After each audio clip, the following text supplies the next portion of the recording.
안녕하세요. 오늘도 사연살롱을 찾아주셔서 감사합니다. 30대 중반 여성이에요. 저는 어린 시절에도 공주가 나오는 동화책을 좋아하지 않았어요. 어린 눈으로 봐도 스토리가 너무 비현실적이라고 느꼈거든요. 공주가 아무리 재투성이로 있어도 왕자들이 기가 막히게 알고 찾아오는 것도 그렇고 매번 행복한 결말로 끝을 맺는 것도 현실과 너무 동떨어져 있다고 생각했거든요. 저희 부모님만 봐도 열렬한 연애 끝에 결혼을 하셨지만 결혼기간 내내 치열하게 싸우고 사셨거든요. 그런데 남녀가 오래오래 행복하게 살다니 말도 안 되는 거죠. 이런 어린 딸을 보고 아빠는 바로 엄마 탓을 하셨어요. 어린애가 늙은애처럼 벌써부터 세상을 그렇게 비관적으로 보니 이게 다 당신이 애 앞에서 불평불만을 늘어놓고 살아서 그래서 그런 거야. 하여간 옆엔 내가 애 앞에서 할 말 안 할 말 안 가리고 하니 자식이 뭘 보고 배우겠어. 처자식 먹여 살리느라 죽어라 일하는 나만 불쌍하지. 아이고 누가 들으면 당신이 매달 기백은 벌어다 주는 줄 알겠네. 고작 쥐꼬리만한 월급 갖다 주면서 툭하면 생색은 다른 집 남자들은 당신의 월급의 2배, 아니 3배는 더 벌어다 주면서도 아내 귀한 줄 알고 자식 교육에도 얼마나 신경 쓰는지 알아? 인간이 툭하면 반찬 투정이나 하고 사람들 앞에서 자기 와이프 깎아내릴 줄만 알지. 도대체 당신이 가장으로서 제대로 하는 게 뭐야? 입 있으면 말해봐. 늘 이런 식으로 흘러가곤 했어요. 그래서 일찌감치 저는 결혼이 아닌 독신주의를 택하게 되었죠. 거기다 제가 천성에 의심이 많아서 사람을 잘 믿지 못하거든요. 그러니 연애가 제대로 될 턱이 있나요? 하지만 이런 단점에도 불구하고 살면서 성격덕을 본 적도 있어요. 바로 사기를 당한 적이 없다는 거였죠. 심지어 한국뿐만 아니라 해외여행을 가서도 그 흔한 환전사기나 택시요금 사기도 당한 적이 없을 정도였죠. 그렇다 보니 영화나 TV 드라마에서 흔히 나오는 사랑에 속고 돈에 우는 여자들이 그렇게 한심해 보일 수 없었어요. 아무리 사랑에 빠지면 눈에 콩깍지가 씌인다지만 어떻게 사랑과 사기를 구분 못할까 했었죠. 그런데 저처럼 의심병 기질이 다분한 사람도 막상 닥치고 보니 아주 속수무책이더군요. 그것도 아주 제대로 눈탱이를 맞은 거예요. 깨를 볶아도 모자랄 신혼기간에 인생의 나락으로 떨어진 저의 이야기를 해볼게요. 앞서 말씀드린 대로 저희 부모님은 눈만 마주치면 서로 으르렁댈 정도로 사이가 안 좋으셨어요.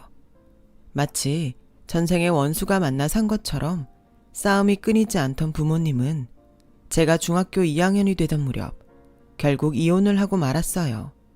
솔직히 놀랍지도 않더라고요. 시기가 언제냐가 관건이었을 뿐 두 분의 이혼은 전부터 기정사실처럼 받아들이고 있었으니까요. 그런데도 부모님께서는 사춘기 딸이 당신들의 이혼으로 인해 혹여 삐뚤어지지 않을까 노심초사하셨어요. 이혼을 앞둔 상황에도 저를 위해 제주도로 마지막 가족여행을 떠나셨을 정도였거든요. 그때 제주도에서 보낸 3박 4일 기간이 제가 기억하는 한 부모님이 말다툼 한 번 없이 조용히 지낸 기간이었어요. 평소와는 너무도 다른 분위기에 저는 두 분의 이혼을 감지했던 것 같아요. 아무도 부모님은 마지막으로 부모로서 자식한테 단란한 가정의 기억을 남겨주고 싶으셨던 거겠죠. 제 예상대로 여행에서 돌아온 다음날 부모님은 저를 불러 당신들의 이혼 사실을 전해주었어요. 내용은 드라마나 영화에서 나오는 흔한 레퍼토리였죠. 비록 우리는 이혼을 하지만 엄마 아빠는 우리 딸을 영원히 사랑한다는 그런 고리타분한 얘기요. 그러면서 한마디 더 덧붙이셨어요. 저를 위해 헤어지는 거라고요. 아빠가 미안해. 가정을 지키려고 노력은 했지만 쉽지 않더라. 비록 지금은 엄마 아빠의 이혼이 혼란스럽고 받아들이기 힘들겠지만 따지고 보면 이게 우리 정원이를 위한 길이기도 해. 늘 싸움만 해대는 부모 밑에서 자라는 것보다는 차라리 한쪽 부모 밑에서 사는 게 나을 것 같았거든. 지금은 받아들이기 힘들지 모르겠지만 나중에 네가 크면 그땐 엄마 아빠를 이해할 수 있을 거야. 아빠는 평소와 달리 나직한 목소리로 차분하게 얘기해 주셨어요. 하지만 아빠의 노력에도 불구하고 저에게는 그저 이기적인 부모의 어설픈 변명 정도로만 느껴졌었죠. 부모의 이혼으로 제 인생이 크게 변하지는 않았지만 생활은 전과는 많이 달라졌어요. 결혼한 이후 줄곧 전업주부로 살던 엄마가 일을 해야 했기에 전처럼 혼자 집안일을 할 수가 없었거든요. 그래서 제가 엄마를 도와 집안일을 해야 했어요. 그렇다 보니 전처럼 방과 후에 친구들과 놀러 다닐 시간이 없었어요. 학원에 다녀오면 아침을 먹고 남겨둔 설거지와 청소, 빨래를 해야 했거든요. 아침에 나가서 밤 10시가 넘어서야 돌아오는 엄마는 늘 집에 돌아올 땐 기진맥진해서 씻지도 않고 쓰러져 잠드는 날이 많았어요. 그래서 제가 엄마를 돕지 않으면 안 되었거든요. 그렇게 한 3년쯤 살았을까요? 처음부터 엄마의 결혼을 반대하셨던 외할아버지가 우리 집에 와보시곤 안 되겠다 싶으셨는지 엄마랑 저를 외가로 불러들이셨어요. 외할아버지는 지방 유지로 재산이 꽤 많으셨는데 엄마가 다니던 대학도 때려치고 학벌도 돈도 없는 빈털터리 남자랑 결혼을 하겠다고 하자 엄마와 연을 끊고 사셨던 거죠. 그러다 외삼촌을 통해 엄마의 이혼 소식을 접하시곤 찾아오셨던 거예요. 귀하게 키운 딸이 이혼녀가 돼선 식당 일을 하며 어렵게 사는 모습을 보시고는 억장이 무너지신 거죠. 그래서 다음날 바로 사람을 시켜 저희 짐을 외가로 옮기셨어요.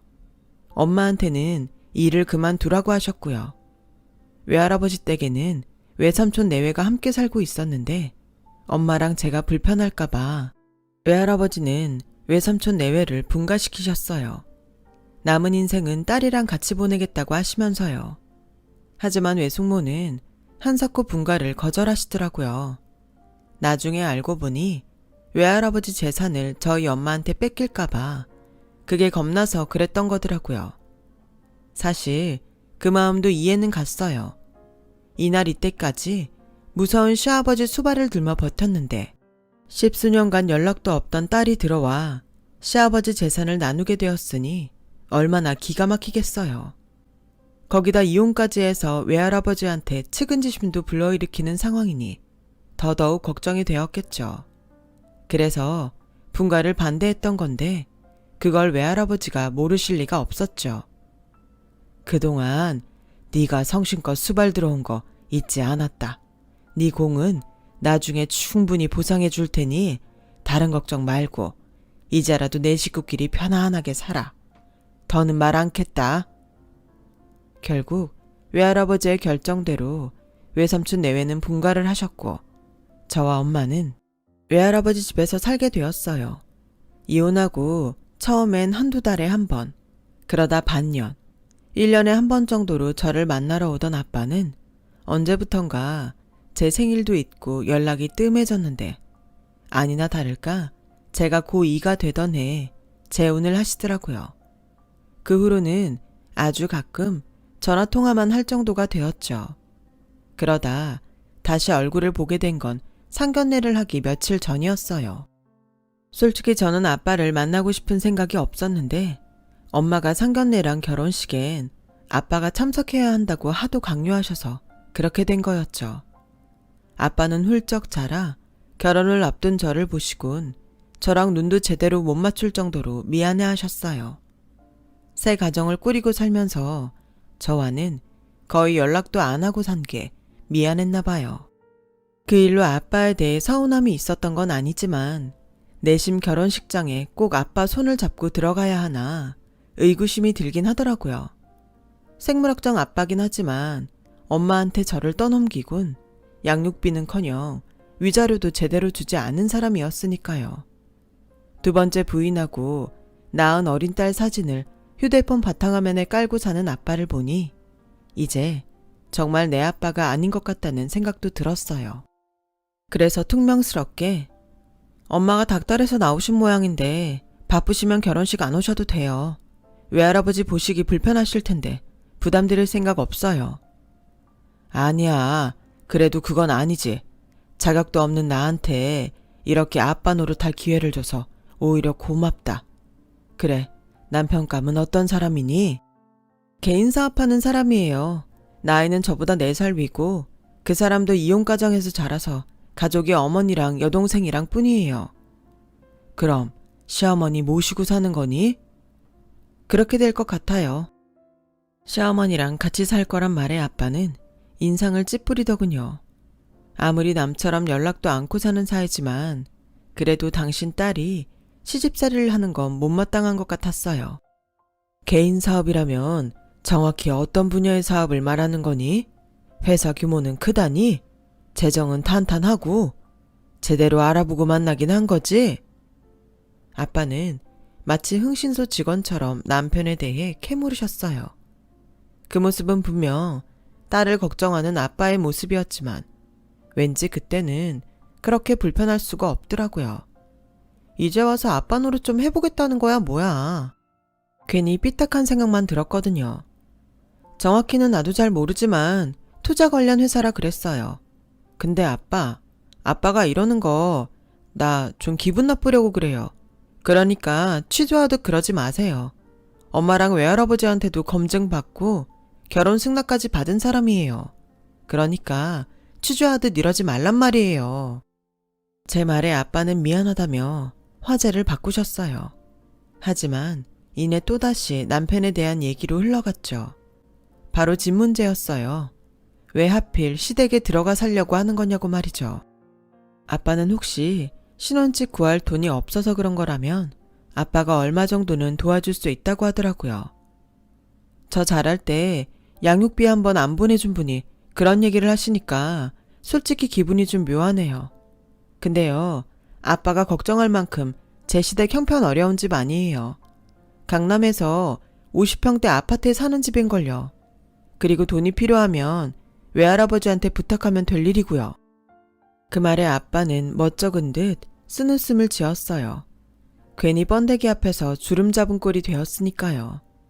결국 아빠는 외할아버지의 눈총을 받으면서도 상견례와 결혼식에 혼주 자격으로 참석했어요. 아빠에 대한 감정이 좋지 않았던 저였지만 딸을 위해 가시방석 같은 자리를 끝까지 지켜주는 모습을 보면서 살짝 울컥하더라고요. 사실 아빠는 결혼 기간 동안 엄마랑 사이는 안 좋았지만 그래도 저한테는 세상 둘도 없는 아빠였거든요. 제게 처음 자전거를 가르쳐 주신 분도 아빠였고 국자를 태웠다고 엄마한테 욕을 먹으면서도 제게 뽑기를 만들어 주신 분도 아빠였고 삼복더위에 고열에 시달리는 저를 업고 병원으로 달려간 분도 아빠였으니까요. 생각해보면 아빠는 함께 사는 동안 저와 참 많은 것들을 함께 하셨어요. 한동안 그걸 잊고 살았지만요. 저는 결혼식을 마치고 공항으로 가는 차 안에서 아빠와의 추억이 떠올라 한참을 울었어요. 그 모습을 본 남편은 영문도 모른 채 어쩔 줄 몰라 하더군요. 그래서 마음속으로 다짐했어요. 내 자식에게만큼은 절대로 내가 겪은 상처를 되물림하지 않겠다고요. 부모의 이혼으로 자식이 받을 상처와 자신을 그토록 사랑해 주었던 부모를 미워하는 일은 없게 하겠다고요. 그때부터 내 결혼 생활의 목표는 내 인생에 이혼은 없다 였어요. 걱정에 가까운 제 다짐을 한 방에 날려준 건 남편이었어요. 개인 사업을 하던 남편은 가정적인 사람이었어요. 부모님이 일찍 이혼을 하시는 바람에 집안에 유일한 남자로 살았던 남편은 다른 집 남편들과 달리 주방에 자연스레 드나드는 사람이었죠. 제가 커피를 부탁하지 않아도 아침에 먼저 일어나 커피를 내려주고 샌드위치나 핫케이크를 만들어주곤 했어요. 어머님은 그런 아들을 만류하기는커녕 제가 설거지라도 할라 치면 시누이를 불러 시키곤 하셨고요. 결혼 전에 남편이 자기랑 결혼만 해주면 평생 여왕처럼 떠받들고 살겠다고 하길래 그냥 하는 말이겠거니 했는데 아니더라고요. 시어머니도 아들의 그런 행동을 오히려 독려하곤 하셨고요. 남들이 말하는 고부간의 갈등이나 시월드는 저와는 상관없는 것처럼 보였어요. 게다가 시누이도 착해서 집안 살림이며 굳은 일을 저 대신 도맡아 하곤 했고요. 시댁 식구들의 사랑을 한 몸에 받고 살다 보니 이 남자를 못 만났으면 어쩔 뻔했나 하는 생각까지 들더군요. 독신을 고집하던 지난날이 아깝게 느껴질 정도였죠. 그러던 어느 날이었어요. 막 잠자리에 들었는데 남편이 심각한 표정으로 그러는 거예요. 여보, 할아버지께서 사주신 아파트 말이야. 혹시 그거 아직 비어있어? 남편이 뜬금없이 제가 살던 아파트 얘기를 꺼내더라고요. 그 아파트는 제가 대학 때문에 외가를 떠나 서울에 정착할 때 할아버지께서 제 앞으로 사주신 거였어요. 결혼하기 전까지 제가 살던 집이기도 했고요. 세입자 들이기 전에 수리를 좀 해야 할 것 같아서 아직 비워놨지. 근데 그건 왜? 이 말을 해야 하나 말아야 하나. 싫은 말이야. 민지가 엄마 몰래 사귀는 남자가 있거든. 애는 착한데 아직 취준생이라 엄마한텐 취직하면 소개하라고 했더나 봐. 근데 얼마 전부터 몸이 이상해서 테스터로 검사를 해봤더니 2줄이 나오더래.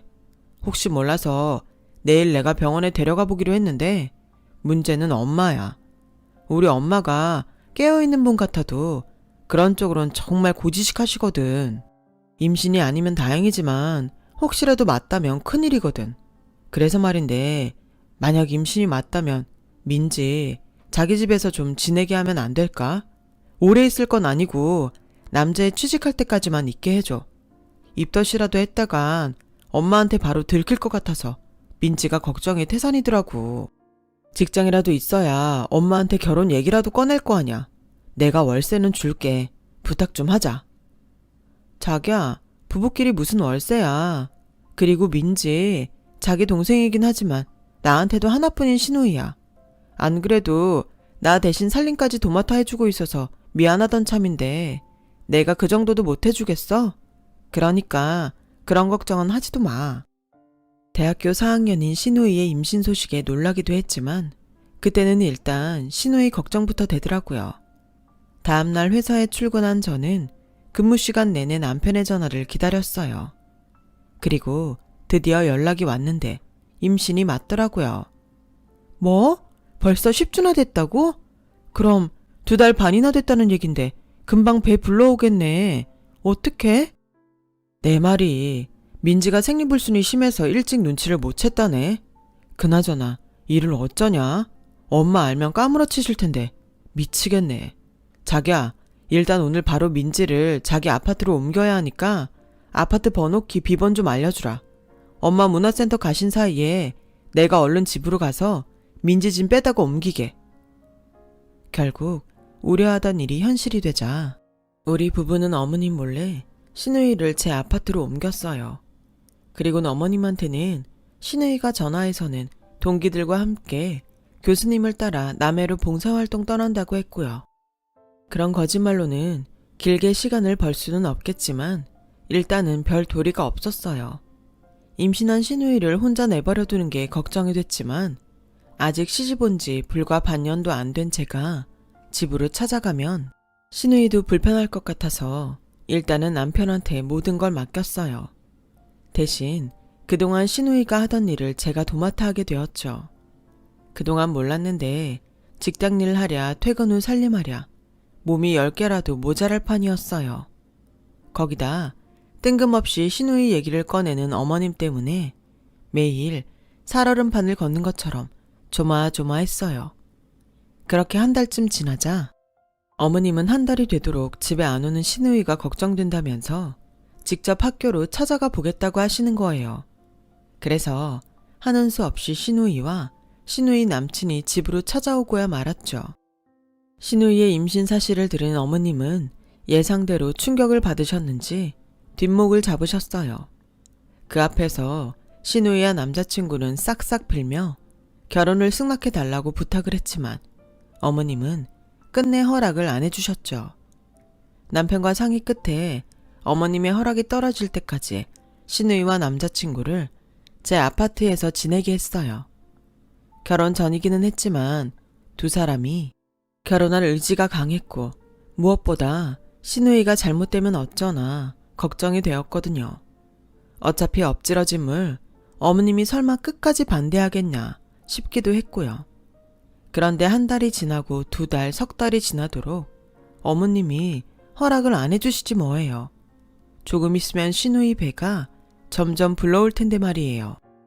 상황이 안 좋아서 저는 어머님을 설득하고 남편은 신우이를 달래며 우리 부부는 양쪽으로 나뉘어 이번 사태 수습에 나섰어요. 몸은 하나인데 할 일은 늘어만 가니까 저도 정말 죽겠더라고요. 그런데 희한한 일이 벌어진 거예요. 점심 식사를 마치고 막 근무를 시작하려는데 모르는 번호로 전화가 왔더라고요. 관리실이라고요? 네, 제가 702호 주인 맞는데요. 무슨 일이세요? 네? 신고가 들어왔다고요? 아파트 관리실 직원 말에 따르면 저희 집이 불법 숙박업소로 이용돼서 주민들 신고가 들어왔다는 거예요. 그래서 거기엔 신우이 부부가 임시 거처로 사용하고 있다고 말을 했더니 신우이가 외국인이냐고 묻는 거예요. 외국인들이 캐리어를 끌고 저희 집에 자주 드나든다고요. 도대체 이게 무슨 소린가 싶어서 회사에 반차를 내고 제 아파트로 향했어요. 집에 도착하기 전에 신우이한테 전화를 했는데 안 받길래 번호키를 누르고 현관문을 열었는데 글쎄 안에서 외국인 남녀가 저를 보더니 비명을 지르지 뭐예요. 정작 놀란 건 전데 말이죠. 그래서 누구냐고 물었죠. 그랬더니 게스트래요. 에어비앤비를 통해 예약했다나요? 그래서 여긴 내 집이고 나는 거기에 내 집을 숙소로 올린 적이 없다고 하자 황당한 표정을 짓는 거예요. 체크인 하던 날 집주인 여자를 만나서 가전제품 사용법도 듣고 웰컴 선물도 받았다면서요. 그래서 주인이라는 그 여자랑 연락한 번호 좀 알려달라고 했더니 글쎄 신우이 전화번호더라고요. 내 전화를 안 받길래 외국 여자 전화로 전화를 걸었더니 바로 받는 거예요. 어찌나 화가 나든지 정말. 제 전화를 받은 신우이는 만나서 설명하겠다며 근처 카페에서 보자더군요. 20분쯤 뒤 카페로 들어온 신우이는 저를 보자마자 닭똥 같은 눈물을 뚝뚝 흘리면서 이실직고를 했어요. 배는 불러오는데 양가 어른들 모두 결혼을 반대하고 있어서 걱정스런 마음에 출산할 때 들어갈 병원비라도 벌 생각에 저 몰래 에어비앤비에 가입해 집을 빌려주었다고 말이죠. 그런 거라면 진작 나한테 말을 하지 그랬어요. 돈 문제라면 나랑 그이랑 충분히 도와줄 수 있잖아요. 언니한테 미안해서 그러죠. 언니 집에 얹혀 사는 것도 미안한데 어떻게 병원비 얘기까지 해요. 우리가 남인가요? 내 남편 동생이면 내 동생이나 마찬가지예요. 그러니까 미안한 마음 가질 거 없어요. 그건 그렇고 홀몸도 아닌 사람이 지금 어디서 지내요? 신우이는 남친이 살던 원룸에서 같이 지내고 있다고 했어요. 그래서 당장 가서 짐 가지고 오자고 했더니 한사코 거절을 하더라고요. 내일이면 손님도 돌아가니까 다시 제 아파트로 들어가겠다고요. 그래서 일단 그러라고 했어요. 그리고 앞으로는 아파트에서 숙박업은 하지 말라고 신신당부를 했죠. 신우이는 알겠다고 하더군요. 그날 밤 저는 남편한테 얘기해서 어머님을 설득해 보라고 했어요. 이렇게 시간만 끌 수는 없다고요. 그런데 남편이 지나가는 말처럼 내 코가 석자라고 이러지 뭐예요. 그래서 회사에 무슨 일 있냐고 했더니 직원 실수로 투자자가 엄청난 손해를 보게 됐는데 우리 쪽 실수라서 혹여 소송이라도 당하면 큰일이라나요? 하지만 당장 회수할 수 있는 현금으론 부족해서 손해를 보더라도 제주도 땅을 급매해야 할 판이라고 했어요. 그래서 내일 아침에 제주도로 내려갈 예정이라고요. 도대체 얼마가 부족한데 내 계좌에 돈이 좀 있으니까 말해봐. 그런데 글쎄 무려 10억이나 있어야 한다는 거 있죠. 아, 제주도 땅은 몇 년만 더 묵히면 대박날 땅인데 그래도 어쩌겠어. 당장 소송을 막아야 하는 걸. 그나저나 땅이 좀 커서 금방 팔릴지 그게 문제네. 이번 달 말까지 말미를 달라고 하긴 했는데 그 전에 땅이 팔려야 할 텐데. 말이 쉽지 10억 규모의 땅이 그렇게 금세 팔리겠어요? 예상대로 제주도에 갔던 남편은 결국 빈손으로 돌아왔어요. 그날 이후 얼굴이 점점 흑빛으로 변하는 남편을 보니 제가 다 숨이 막히더라고요. 그래서 할 수 없이 남편의 땅 문서를 들고 외할아버지를 찾아갔어요. 상황을 말씀드리곤 땅 문서를 맡길 테니 10억을 빌려달라 부탁을 드렸죠. 외할아버지께선 잠시 생각에 잠긴 채 아무 말씀도 하지 않으셨어요. 그리곤 긴 침묵 끝에 할아버지 승낙을 받을 수 있었어요. 이 땅 문서는 필요 없다. 이건 네가 가지고 있다가 나중에 너 필요할 때 쓰도록 해라. 네 남편한테는 말하지 말고. 알았지?